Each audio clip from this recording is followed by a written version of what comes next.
So what is the past simple? Well, the past simple is a tense used in English to talk about actions that happened and finished in the past. It really helps us describe events that are no longer happening.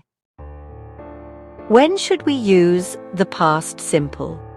First, for finished actions in the past. We use the past simple to talk about actions that started and ended at a specific time in the past. For example, I visited my grandma last weekend, or she watched a movie yesterday. Second, for a series of completed actions. We can use the past simple to describe a sequence of events that happened one after another. For example, he woke up, ate breakfast and left for work.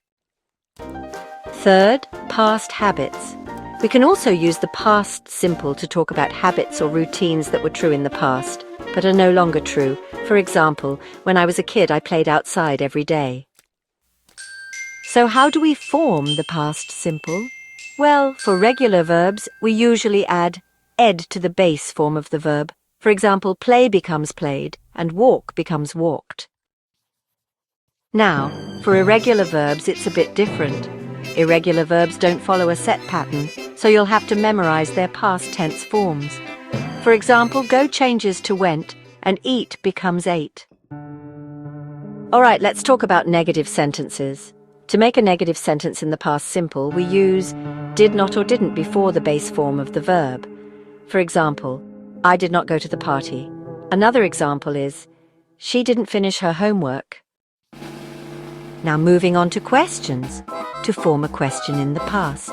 Simple, we start with did, then the subject, and then the base form of the verb. For example, did you see the movie, or did he play soccer last week? Here are some example sentences in the past simple.